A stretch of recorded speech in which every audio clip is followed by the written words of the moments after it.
Alors maintenant, je vais vous donner un exercice pour nettoyer la peau en profondeur. Parce que la peau garde dans la mémoire de tout le passé. Il faut la nettoyer de ce qui dans le passé vous a fait du mal. Alors, exhalez lentement 3 fois et imaginez que vous allez dans le jardin d'hiver de ma maison où vous savez qu'il y a des roses. Et le jardinier vous arrête à l'entrée et vous dit non, on ne peut entrer dans le jardin d'hiver que si on est parfaitement désinfecté. Vous venez de dehors et je ne veux pas que vous ameniez des microbes sur mes plantes. Et il prend un râteau et un jet d'eau et il vous racle les vêtements et la peau avec le gros racloir qui est un râteau de jardin. Jusqu'à ce que votre peau soit tombée et qu'à la place, vous ayez fait peau neuve. Quand vous avez fait peau neuve, il vous dit, vous pouvez entrer et choisir la fleur que vous voudrez. Mais vos mains ont été raclées comme votre corps. Donc, vous devez faire très délicatement pour ne pas vous blesser en cueillant une rose. Vous cueillez une rose, vous l'avez bien méritée. Quand vous sortez du jardin, votre peau neuve est entièrement reconstituée et elle ne porte plus que les bons souvenirs du passé. Tous les mauvais souvenirs en ont été éliminés. Exhalez une fois et ouvrez les yeux.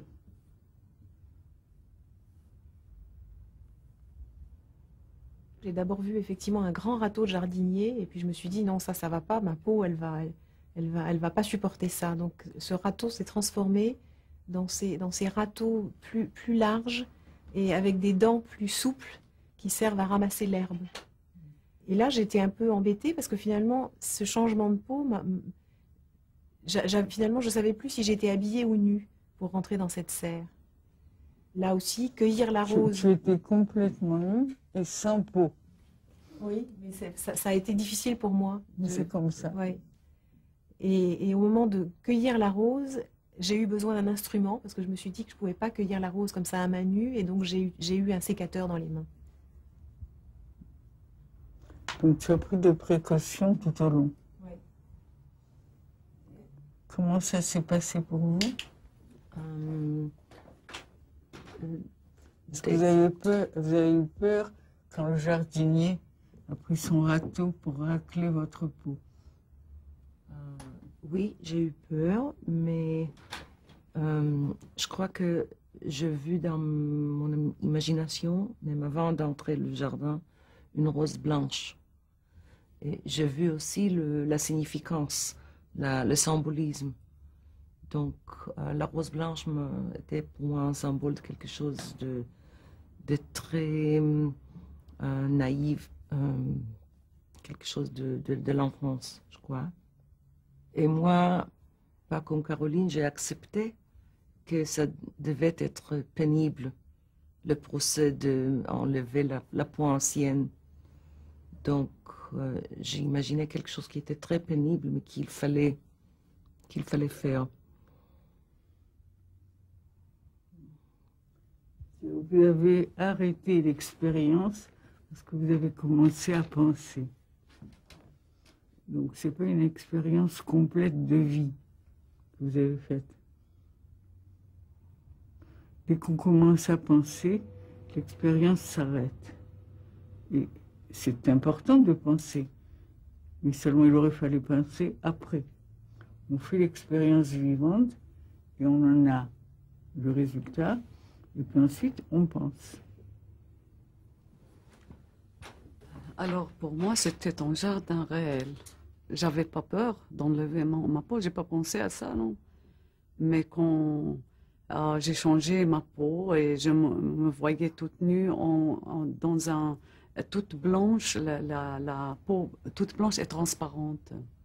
Et je me sentais très bien, comme tout la cellulite, tout est parti, je suis toute neuve. Tu es toute neuve. Voilà.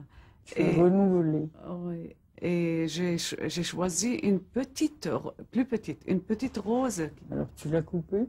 Oui, mais c'est la jaune. Avec un ciseau ou avec des doigts? Non, les mains étaient très fragiles. Mais je ne sais pas comment, mais je l'ai coupé. Je n'ai pas vu un ciseau, mais c'était coupé mais Au moment où tu l'as prise, elle s'est coupée.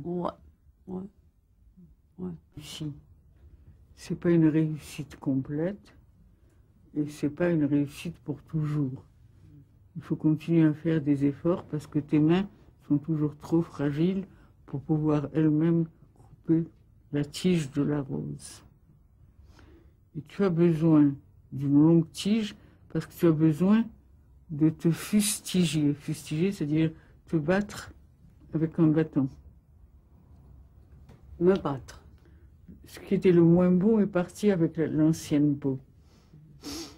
Ce qui reste maintenant, qui est recouvert par la peau nouvelle, c'est le meilleur. Donc c'est ça qui doit se développer. Plus un exercice est court, plus vite il marche. Tout mon travail est basé sur l'embryologie. Je retourne au moment où vous étiez dans le ventre de votre mère et à ce qui s'est passé en vous au moment où l'embryon va devenir un fœtus. Mais l'embryon se développe extrêmement vite. C'est à chaque seconde qu'il y a un énorme changement. Et c'est ce que je fais avec vous. J'essaye de provoquer que l'énorme changement se fasse dans l'instant même.